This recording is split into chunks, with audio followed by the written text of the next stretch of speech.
दुनिया की महान शक्तियां या फिर कहें सुपर पावर्स के बारे में तो आपने सुना ही होगा। आए दिन महाशक्तियों के बारे में जानकारियां तो मिलती ही रहती हैं। इन देशों में कब क्या हो रहा है, कम्युनिकेशंस के इतने साधन मौजूद हैं कि कुछ छिप ही नहीं पाता। लेकिन क्या आपने कभी भी कुछ भी दुनिया के सबसे छोटे देशों के बारे में सुना है? या क्या आप जानते हैं कि देश के सबसे छोटे देश कौन से हैं? वहाँ की जनसंख्या क्या है? वहाँ रोजगार के साधन क्या हैं? शायद ही आपने सुना हो, लेकिन आज हम उस शायद को यकीन में बदल देंगे। बल्कि आपको बताएंगे दुनिया के सबसे छोटे 2 देशों के बारे में, जहां देश चलाने के लिए साधन सिर्फ एक है, मछलियां बेचना। जी हाँ, हम बात कर रहे हैं सीलैंड की, जो दुनिया का सबसे छोटा मुल्क है। इस देश की जनसंख्या भारत में किसी बड़े संयुक्त परिवार से भी कम है।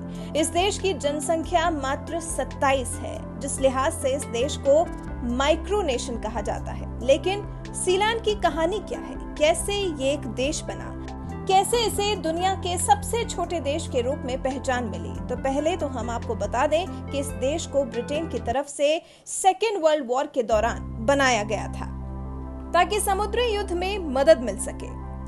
सीलैंड देश की जमीन एक खंडर किले पर स्थित है।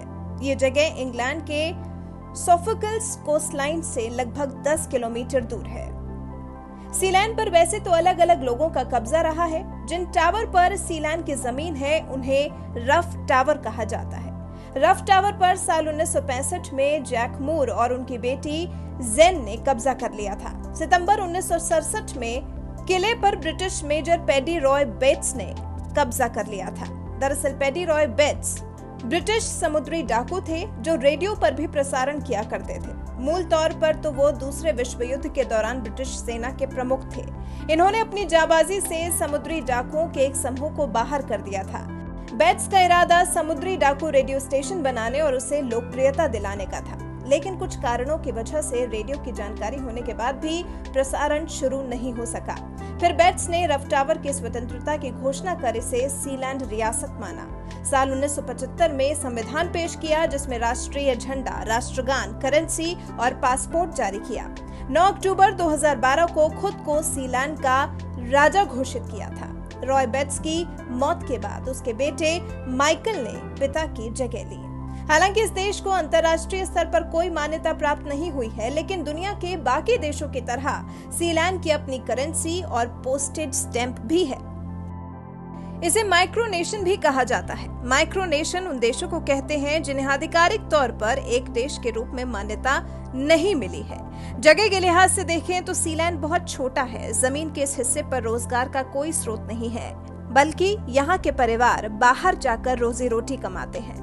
ज्यादातर वो मछलियां और समुद्री चीजें बेचकर अपना काम चलाते हैं, जिन्हें फ्रूट्स ऑफ द सी कहा जाता है।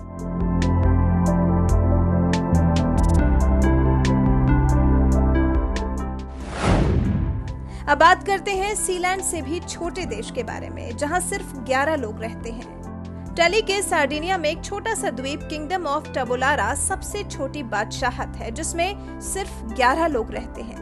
यहाँ एक राजा भी है, एंटोनियो बर्टोलियोनी, जो इस द्वीप का इकलौता रेस्टोरेंट है, उसे चलाते हैं। इस द्वीप की कहानी कुछ ऐसी है कि साल 1807 में मौजूदा राजा एंटोनियो के दादा गुसेप इटली से भागते हुए इस द्वीप पर आ पहुंचे थे। भागे इसलिए थे क्योंकि उन्होंने 2 बहनों से शादी कर ली थी और वो इस आरोप से बचना चाहते थे। द्वीप पर कुछ भी नहीं था, सिर्फ सुनहरे दांतों वाली बकरियां थीं, जिनके बारे में लोगों को पता चलता गया तो वो शिकार के लिए द्वीप पर आने लगे और एंटोनियो के दादाजी गुसेप के बेटे पाउलो उन लोगों के सामने खुद को द्वीप के राजा के तौर पर पेश करने लगे।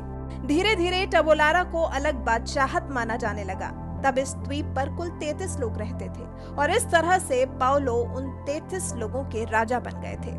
अपनी वसीयत में पाउलो ने लिखा कि उनकी कब्र पर मुकुट लगाया जाए, जो उन्होंने जीते जी नहीं लगाया था। फिलहाल द्वीप पर जो रेस्टोरेंट है उसकी कहानी भी थोड़ी हटके है।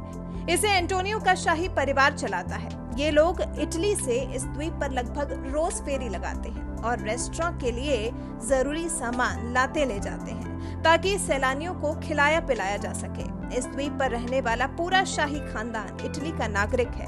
हालांकि इटली ने भी इस द्वीप को अपना हिस्सा नहीं माना है, इसलिए टबोलारा को नेप्टोनियो अपना ही साम्राज्य मानते हैं। तो कैसी लगी आपको माइक्रोनेशन की ये कहानी? क्या आप भी दुनिया के सबसे छोटे देशों को देखना चाहते हैं?